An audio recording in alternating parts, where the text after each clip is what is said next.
Hello, I'm Tim Smith with Gettysburg History, and welcome to another Gettysburg ABCs.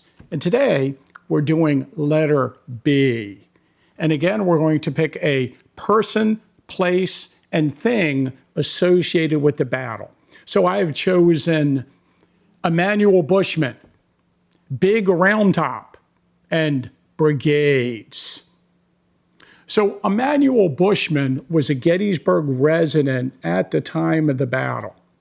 And later in life, during the 1880s and 1890s, he wrote a whole series of articles for the Gettysburg newspapers concerning our local history and memories that he had when he was a kid and things he learned from his parents and grandparents. And there are some just wonderful stories that he tells. I should mention that, yes, he is associated with the Bushman farm on the battlefield. But at the time of the battle, that farm was owned by his brother, Michael Bushman, who was a deacon of the German Baptist Brethren Church. Now, Michael Bushman did not live at the Bushman farm at the time of the battle. It was a tenant who lived here. Michael Bushman lived in the town of Gettysburg on West High Street.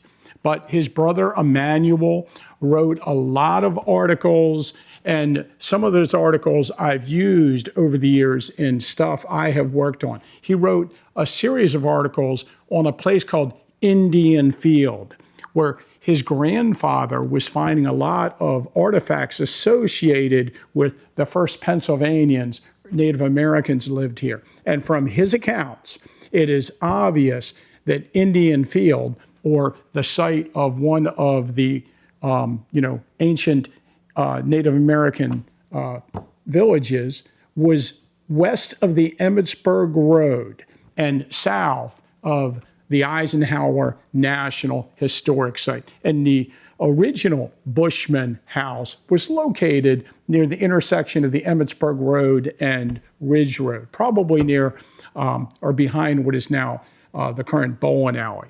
But the selection that I wanted to read by Emanuel Bushman for our video is his little description of the snake that inhabited Big Roundtop.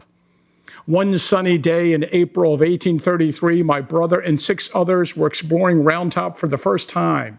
The hill and surroundings were covered with a dense forest. As they were extending the west side, they suddenly came upon a monster snake sunning itself upon the rocks. Part of them took to flight, but brother and 2 others stood to see how it would end. They described it as a black snake, apparently turning gray with age. Father says tradition places it back 100 years. Grandfather saw in his time, and mother says that they used to speak of it as heap big snake. Now, of course, we want to talk about Big Roundtop. Big Roundtop is the large hill on the southern end of the battlefield, just south of what we refer to today as Little Roundtop. The hill is mentioned in early records of the county. It's actually mentioned as Adams Lynn's Hill on a 1766 survey for the Manor of Mask. It's mentioned in several early wills as a landmark describing farmland. And starting in the 1840s, in the Gettysburg newspaper, it's referred to as Roundtop. Clearly, early on, there's no division between Big and Little Roundtop. And all the accounts are Roundtop. And if they do make a separate mention of Little Roundtop, it's Granite Hill or the Granite Spur of Roundtop. And there's no evidence that at the time of the battle, anyone was referring to Little or Big Roundtop individually.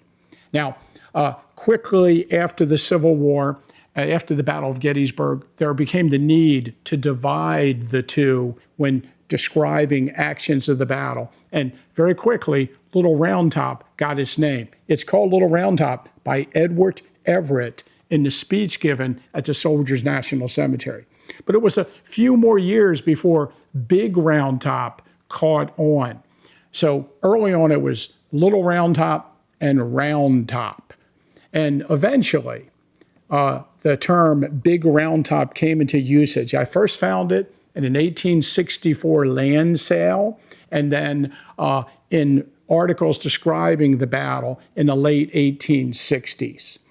Ironically, according to the Warren Map surveyed in 1869, Big Roundtop has the ominous height of 666 feet. As it would turn out, that was based on a survey done that made a benchmark at Cemetery Hill of 500 feet.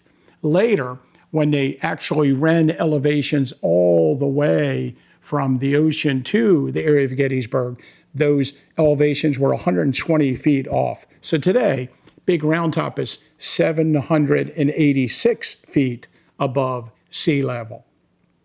And then brigades. You know, I've told my friends for years that if you want to understand the Battle of Gettysburg and you want to learn more about the battle and take your knowledge to the next level, you should memorize the order of battle of the Northern and Southern armies at the Battle of Gettysburg. And of course, what I'm talking about is memorizing the structure, the command, and how the command structure was laid out. For instance, at the Battle of Gettysburg, we have companies. 10 companies form a regiment. Generally speaking, 5 regiments form a brigade. 3 or 4 brigades form a division, and 3 divisions form an army corps. And in the Confederate Army, there were 3 infantry corps at the battle. In the Northern Army, there were 7 infantry corps. Confederate units had an extra brigade in each division, and it's a little bit different. But if you are able to memorize the brigades that fought in the Battle of Gettysburg on the northern and southern side of the battle, it will help you understand more about how the battle was fought. Brigades fight together. So again, a brigade is about 5 regiments of 300 men each. So a brigade is about 1,500 men. And depending on how you count, there's about 133 brigades at the Battle of Gettysburg. You say, depending on how you count, you're wondering, well, how can you count differently? Well, it depends. I mean, there's an engineer brigade attached to the Union Army. To count that as its own separate brigade. And then in the Southern Army, the artillery is not formed into brigades. They're formed into battalions.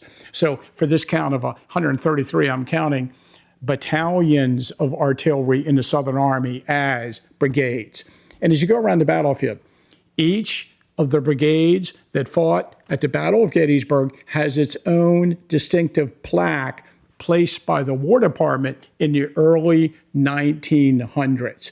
And as you go around, Northern brigade plaques have square granite bases, and Southern brigade plaques have rounded granite bases. So do yourself a favor, if you want to learn more about the battle, and memorize the brigades of the Northern and Southern Army during the battle.